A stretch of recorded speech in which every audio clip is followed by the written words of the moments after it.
See, without your undying curiosity, and I won't call it a search necessarily, but an inquiry, so probing into, researching, not just search, but researching, there'd be no Dhamma, there'd be no teachings, no wisdom. See? As wisdom is in everyone, see, to be invoked, see, to be shared as a result of invocation, see, to be manifest as a gift of spirit, gift of light, maybe even to the degree of wisdom for beings. But someone has to have the need, and someone has to have the knowing, see, to respond to the need. But a lot of people don't know that they have the knowing, so they never appeal to themselves that way, but they're full of the knowing that they never knew they had. Until the right time, right? The right moment for the catastrophic change to occur. The end of something, the end of ignorance, and the beginning of awakenment, or the next phase of learning that could lead to transcending, needing to learn altogether, or gain from it.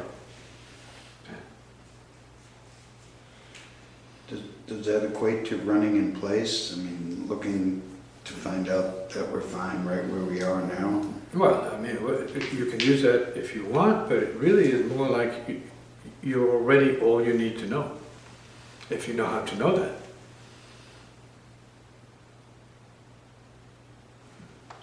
You are already, in potential, the God that you have ever sought to find, realize, or hope to hear from.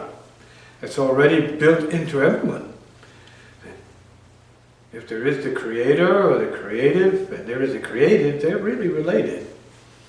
They're related so intimately, we have to wonder if there's any difference in the beginning and in the end.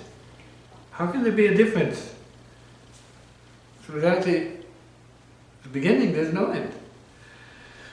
Without the end, there's no beginning. See, so we have a very useful paradox here that we get to because we're thinking and wanting to discover what's real and what's not real in terms of what you can know and what you can't know. What you need to know in the moment, see, in terms of realization, not in terms of information, but realization. Does death bring awareness?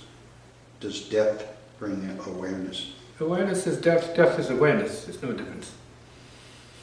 Death is life, life is death. And the awareness of death is definitely an awakening, that you're going to die. If you didn't know it before, you're going to know it for real at that point. Right? Death is like saying, you mean you didn't know you were dying since you were born? Oh my goodness, how can you not know you're dying? Birth is death. It starts the process. You're already dying after the first minute. You're already being consumed by the universe. Everything is feeding off you from the first moment you're out. Your food, right? Your dead meat, so to speak. So do we experience death from life or only from death?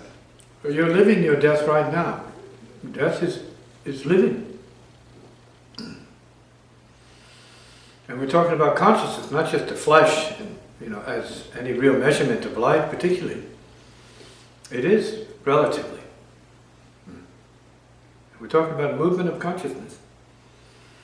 All you need to do to really characterize this properly, or take into a certain kind of consideration, is sleep, the waking state. Going into deep sleep. Where are you? This is always asked. Where are you? Where did you go? What did you dream about? Nothing.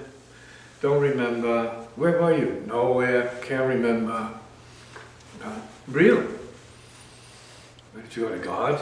The unknowable God, the unspeakable God, did you go there? Did you have to go there to resuscitate yourself or extend yourself into this day? See, who knows? Who thinks in those terms to solve the mystery of any of the riddle called the universe? Should we be using the awake state to influence the dream state? Using it? In what way do you care to use anything? What way? The awake state.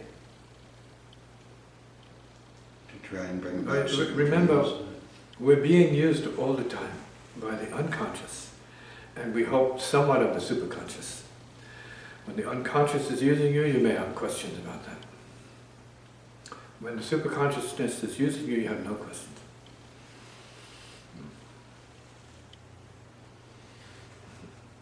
And it's not anything anybody can do or know or whatever when you get to the superconsciousness. It is what it is.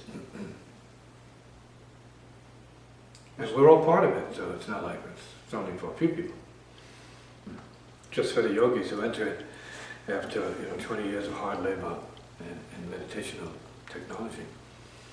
Superconsciousness is present, it's just not realized as such, so it can't be lived in the same way that it could be for someone else entering the state differently. So is superconsciousness something we visit? Something that is reality. It's not, you can say you visit it, that means you can be mindful of it a little bit more at certain times, not at other times, but without it there's no life. It's like the sun. It's the sun. It's the sun of knowing, the sun of being. And some people say, well, it must be God then, and it must be that thing. So no, it's transcendent terminology, so it can't be known as such. And that's what you know it as, that it can't be known. You know it as the unknown, and you have to be okay with that. Know the unknown. In other words, know the unknowable. Live in the paradox, and be safe with that.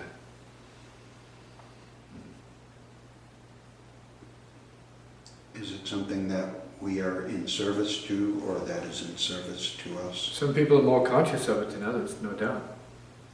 It may be better to be conscious of it as something that works through you in a positive sense, in the most positive sense. It's good to have that, because you need to use your vehicle for spiritually good, say, healing purposes. Happiness. You need to know that you have the capability of happiness beyond all your problems, confusions, and self-conflict, self-division. So you need to know that already. So children need to be taught that from the beginning. Be informed properly if they need information, educated properly if they need education, told if they need telling properly. And the heaven is what is at risk, what is at stake now. Not scriptures, but the heaven, say, of the heart is at stake. Not scripture.